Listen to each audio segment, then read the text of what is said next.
to do this again one more real quick time. So Jason Beck. So I met Jason on the phone. I mean, how long ago? Was it a year ago?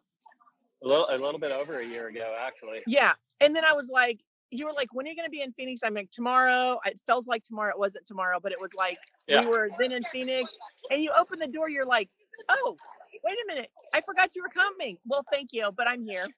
So anyway, we've just been in touch. So I love meeting you. I love that we're still in touch. I love that we still get to text you for Christmas and say, hey, Merry Christmas. Want to come work for us? Dominic and I have all these conversations. We're like, where's Jason? You know what? We should just offer Jason, like, what is it, Jason? Get over here. So anyway, so tell us about your new position. I work for WSP Global. They're a global engineering and professional services firm. I'm in a unique group called Innovation Advisory, where we really work direct, usually with businesses, sometimes through the architect, on projects and portfolios and districts and municipalities, and helping people become data-driven organizations. So we help them architect their IT network and data streams in order to inform their personnel in order to achieve very predictive business outcomes. So whether it's a digital hospital and you're focusing on, innovation of care, patient experience, and caregiver experience, or it could be, an airport where there's, really intense wayfinding and all types of services and things like that. As you know well, a lot of airports are becoming real destinations. And, just helping everybody kind of figure out, hey, how can we maybe capture some more revenue? And then what type of an experience do we want to curate for the people that are coming through the airport on their either headed to someplace or coming from someplace? Yeah, I'm traveling all the time. My biggest sorrow at the airports are the people that need wheelchairs, and they push them to where they get their suitcases and leave them there. And I'm like, excuse me, they still can't get their suitcase. So I've been like the ambassador. I look around, I'm like, who's leaving who in a wheelchair that I run over? Oh, it's so much fun. Oh my God. It's so, but I'm just like, please don't leave them there. I mean, if they needed a wheelchair, they need help getting their suitcase. You know what I'm saying? Without a doubt. Yeah, that seems to be somewhat of an oversight. Yeah, I'm just like, okay, I'll fill in the gap. So anyway, it's amazing. But yeah, so so you're in California now. You were in Phoenix. You didn't sell your house. Nope. So we're back and forth between Phoenix and Scottsdale still. I have some aging parents, some in-laws. So my father-in-law has liver cancer. So you could imagine he's got all kinds of doctor's appointments and everything like that. And my wife is a contract CFO for a like really high-end pool and hardscape company. And so as a result of that, she has a lot of flexibility in her job working hours, but she spends pretty much the other 2 days a week, like shuffling my in-laws around to, doctor's appointments and just all that stuff that comes with getting old.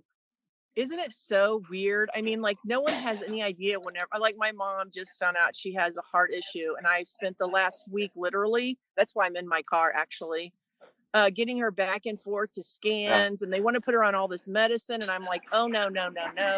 We're going to treat everything homeopathically anyway, now I'm a professional in that because I know like what I need to do. But I learned it because I was just like, someone I love is suffering. And that's the worst thing, is to have someone suffer. Oh my God. And then that takes me to the construction industry, because every project is suffering. Yep. I'm just like, are you kidding me? It's been a complete eye opener on the projects of how much suffering goes on of trying to find information. I mean, it's been crazy. So I guess I'm an ambassador for that. Stop suffering.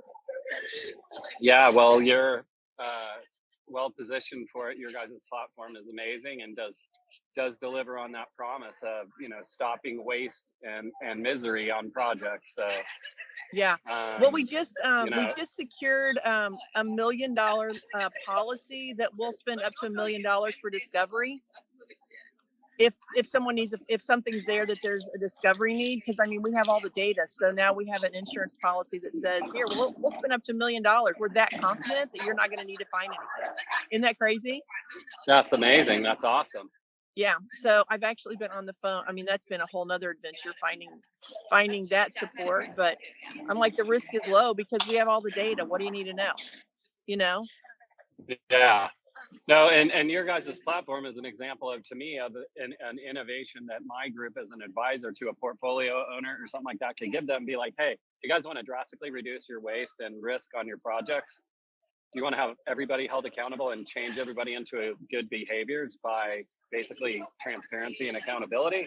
Well, I have just the tool for you.